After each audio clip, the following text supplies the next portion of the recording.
الرحیم۔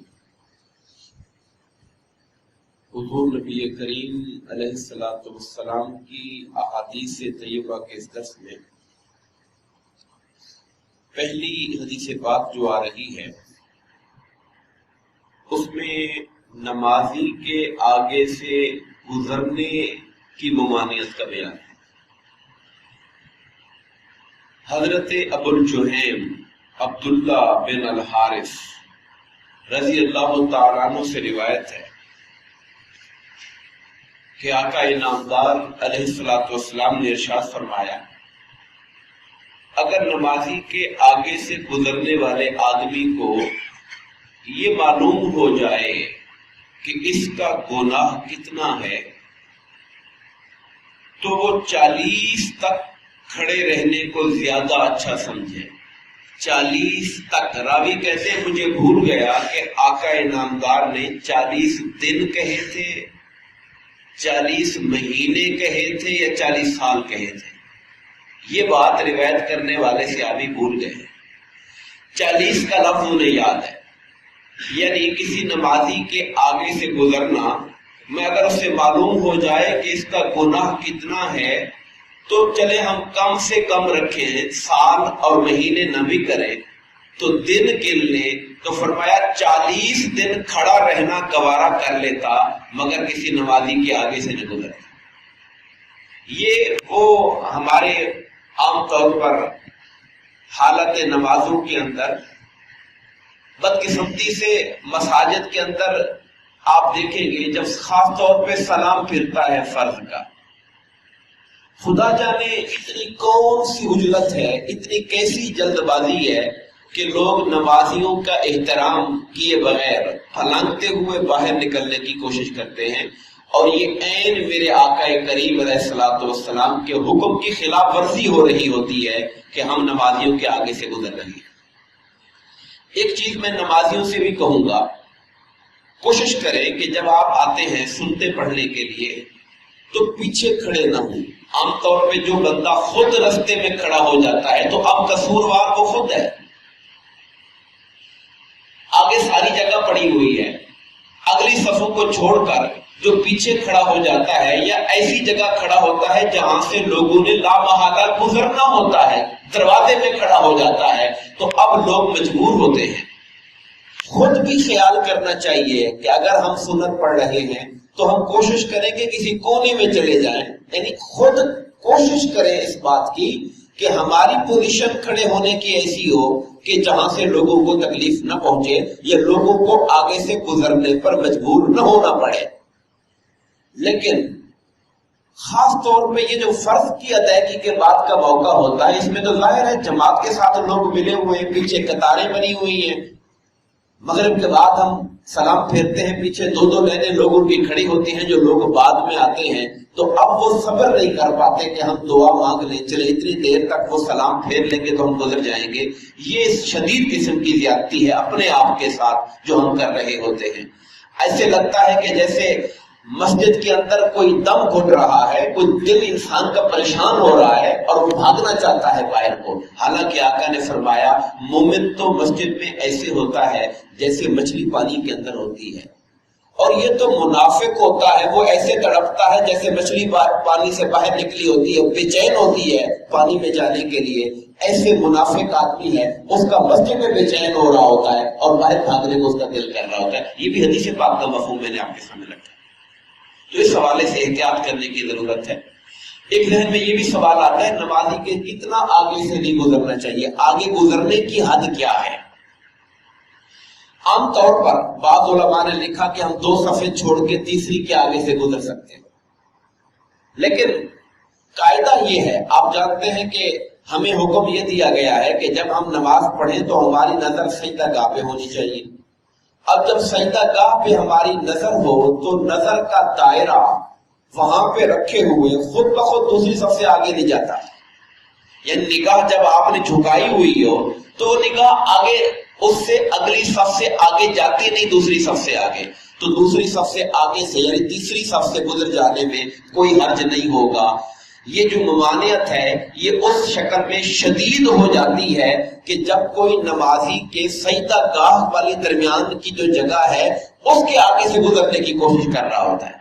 یعنی نمازی نے جس جگہ سجدہ کرنا ہے وہ جو 2 فٹ کی جگہ ہے 2.5 فٹ کی شدید قسم کی اس وقت اللہ کی ناراضگی ہے اور گناہ ہے جب بندہ اس حد میں سے آگے سے نکلنے کی کوشش کرتا ہے. بہرحال اگر گزرنے کی مجبوری ہو بھی صحیح تو بندہ کوشش کرے کہ کم سے کم 2 صفیں چھوڑ کے نکل جائے تاکہ وہ جو اس کے آگے آنے والی مداخلت ہے وہ ختم ہو جائے. اور یہ جو میں نے کہا کہ اس کے سجدہ گاہ کے درمیان سے نہ گزرے، آپ جانتے ہیں کہ شریعت میں ایک سترہ مقرر کیا جاتا ہے. سترہ یعنی جب آپ اپنی سجدہ گاہ کے آگے ایک ڈنڈا یا کوئی چیز کھڑی کر دیتے ہیں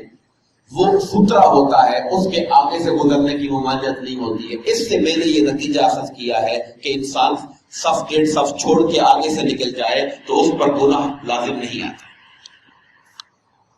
دوسری حدیث پاک جس کا ہم ذکر کریں گے وہ حضرت ابو ہریرہ رضی اللہ تعالیٰ عنہ سے مروی حدیث پاک ہے. حضور نبی کریم علیہ السلام نے ارشاد فرمایا جب نماز کے لیے اقامت کہی جائے، اقامت آپ جانتے ہیں تکبیر جس کو ہم کہتے ہیں، اللہ اکبر نماز سے پہلے جب کہی جاتی ہے تو پھر فرض نماز کے علاوہ اور کوئی نماز صحیح نہیں. ہم آپ جانتے ہیں سنتے ہیں، ہماری کوشش ہوتی ہے کہ چلے یار سنتے جلدی جلدی پڑھ لیتے ہیں. فجر کی سنتوں کو استثناء ہے. فجر کی سنتوں کو، فجر کی سنتے اپنی اہمیت کے اعتبار سے واجب کے قریب ہیں. اس کی اہل علم نے ائمہ نے اجازت دی کہ اگر آپ کو یہ یقین ہو کہ امام سلام نہیں پھیرے گا اس سے پہلے میں سنتے پڑھ لوں گا تو فجر کی سنتے پڑھنے کی اجازت ہے. بھلے نماز میں امام اللہ اکبر کہہ چکا ہو، نماز شروع ہو چکی ہو فرضوں کی، لیکن اس کے علاوہ جو سنتے ہیں مثلا ظہر کی پڑھ رہے ہیں، عشاء کی، عصر کی غیر موقدہ پڑھ رہے ہیں، کوئی اور پڑھ رہے ہیں، ان میں جب اقامت کہی جائے تو اگر ہم ابھی شروع کیا ہے تو اس کو سلام پھیر دیں. اور اگر 2 رکعت والی سنتے ہیں اور ایک پڑھ بیٹھے ہیں دوسری شروع کر رہے ہیں تو بس دوسری تیزی سے پڑھ کے سلام پھیر دیں. اگر 4 والی بھی تھی تب بھی 2 پڑھ کے سلام پھیریں، اس کو نفل بنا لیں، وہ 4 پھر دوبارہ پڑھ لیں. یہ بات آپ سمجھ جائیے. اگر ہم نے 4 کی نیت باندھ لی ہے، ہمیں پتہ نہیں تھا ٹائم کا، ہم باہر کھڑے تھے، تکبیر شروع ہو گئی ہے تو ہم دوسری پڑھ کے سلام پھیر کے اس کو 2 نفل سمجھ لیں اور پھر 4 رکعتیں بعد میں پڑھ لیں. قاعدہ یہ دیا گیا ہے کہ فرضوں کی جب آواز آ گئی ہے کہ فرض شروع ہو گئے ہیں تو فرض کی پہلی ترجیح ہوتی ہے، نفل سنت چلے جاتے ہیں اس وقت. ترجیح اول فرض ہے، تو جب فرض کی ابتدا ہو گئی ہے تو اس وقت فرضوں کو ہی ترجیح میں رکھنا چاہیے اور نوافل کو ترک کر دینا چاہیے. اگر وہ سنت موقدہ ہے تو اس کو ہم بعد میں فرضوں کے بعد اس کو پڑھ لیں گے. اپنی فرضوں کی جو پکار ہے اس پہ پہلے لبیک کہا جائے گا. اس میں سے جو استثناء ہے وہ صرف فجر کی سنتوں کو ہے، کیونکہ علماء نے اسے صرف سنت نہیں سمجھا، اس کی اہمیت کی وجہ سے اسے واجب کے قریب سمجھا ہے، اس لیے اس کی اجازت دیتے ہیں اور باقی سنتوں سے منع کرتے ہیں. آخری حدیث پاک حضرت ابو ہریرہ رضی اللہ تعالیٰ عنہ فرماتے ہیں کہ آقا انعامدار علیہ السلام نے فرمایا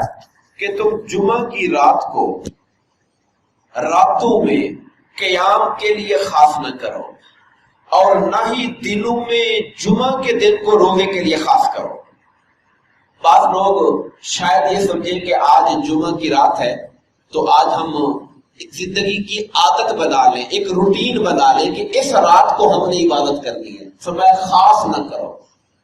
تمام راتیں اللہ کی ہیں، تمام راتوں میں جتنی توفیق ملتی ہے آپ نماز پڑھ لیا کریں. کسی ایک رات کو خاص سمجھنا کہ اس رات میں ثواب زیادہ ملتا ہے، اگر حدیث پاک میں حضور نے نہیں ثواب بیان کیا تو اپنی طرف سے سمجھنے کی ضرورت نہیں ہے.